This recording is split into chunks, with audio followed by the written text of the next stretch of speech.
हम rectal cancer में radiation क्यों इस्तेमाल करते हैं, आइए जानते हैं। हेलो फ्रेंड्स, मेरा नाम डॉक्टर प्रवीण कुमार है। मैं कैंसर सर्जन हूँ। डाइजेस्टिव सिस्टम कैंसर्स और गायनेकोलॉजिकल कैंसर्स मेरा स्पेशलिटी है।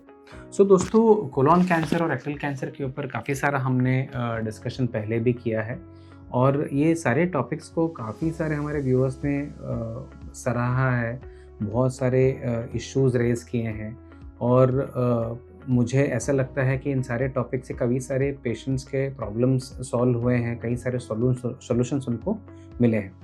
तो आज मैं बात करना चाहूँगा कि रेक्टल कैंसर में रेडिएशन हम किस लिए इस्तेमाल करते हैं। सो दोस्तों, अभी प्रेजेंट टाइम्स में रेडिएशन हम रेक्टल कैंसर में हमेशा सर्जरी से पहले देते हैं। एक ज़माने में हम सर्जरी के बाद भी देते थे, बट उसमें साइड इफ़ेक्ट्स ज़्यादा थे। तो इसके लिए अभी ट्रेंड चेंज होकर काफ़ी सालों से हम रेडिएशन को पहले इस्तेमाल करते हैं। रेडिएशन को सर्जरी से पहले हम क्यों इस्तेमाल करते हैं? एक बहुत ही इम्पॉर्टेंट रीज़न रहेगा कि ट्यूमर को घटाने के लिए, ताकि सर्जरी सेफ बन जाए। और थोड़ा सा ऐसे एक चांस रहता है कि हो सकता है कि कॉम्बिनेशन सर्जरी, कीमोथेरेपी और रेडिएशन के कॉम्बिनेशन से बीमारी कम्प्लीटली गायब भी हो जाए। तो ये दोनों चांसेस इसमें पॉसिबल रहते हैं। तो इसके लिए हम रेक्टल कैंसर में रेडिएशन का इस्तेमाल करते हैं। और इसको डिटेल में समझाने के लिए मैं आपको एक मेल पेशेंट और एक फीमेल पेशेंट, एक पुरुष और एक महिला के एमआरआई दिखाना चाहूँगा। ये अभी आप देख सकते हो लेफ्ट साइड में जो है, ये एक पुरुष का एमआरआई है जो रेक्टल कैंसर से बाधित है। अभी आप देख सकते हो कि ये रेक्टल कैंसर है, ये वाला चीज़, ठीक है। अभी रेक्टम पेल्विस में ऐसे पेचीदा जगह पे है, जैसे आप पीछे देख सकते हो कि ये बैकबोन है जिसके ऊपर हम बैठते हैं। आगे भी हड्डी है, यहाँ पे रेक्टम है। रेक्टम सब जगह से फैट से कवर्ड रहता है for most of the length. इसको मीजोरेक्टम बोलते हैं, जो वाइट कलर का आपको दिख रहा है। रेक्टम के ठीक आगे है पुरुषों में प्रोस्टेट और समाइनल वेसिकल आता है और पेशाब की थैली आती है।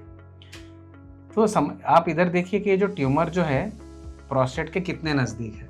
अगर हम डायरेक्टली सर्जरी करने जाएंगे तो ऐसा रिस्क रहता है कि माइक्रोस्कोपिक लेवल पे ये जगह पे बीमारी पीछे छूटने का।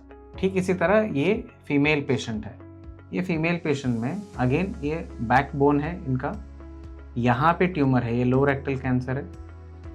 ये इनका बर्थ कैनाल है, वजाइनल कैनाल है, ये आप बच्चादानी देख सकते हो उनका। और ये कोलैप्स्ड पेशाब की थैली है।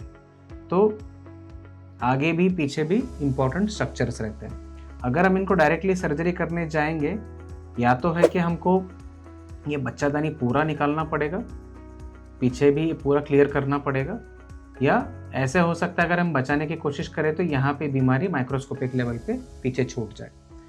तो ये सिचुएशन में जब हम रेडिएशन देते हैं तो बीमारी क्या है ना, ये सिकुड़ जाता है।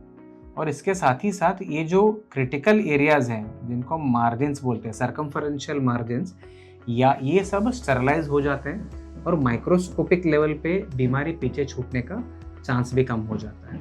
ये तो मैं आपको साइड वाला व्यू दिखा रहा हूँ, जहाँ पे इमेजिन कर सकते हो पेशेंट खड़ा है।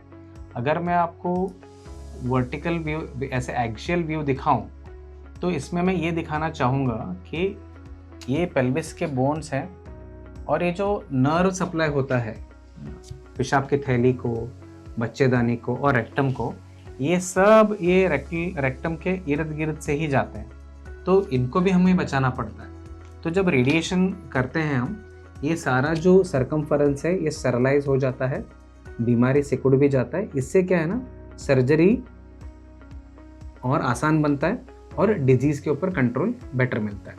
सो दोस्तों, ये था एक डिस्कशन जहाँ पे मैं आपको बोलना चाह रहा था कि रेडिएशन रेक्टल कैंसर में क्यों ज़रूरी है।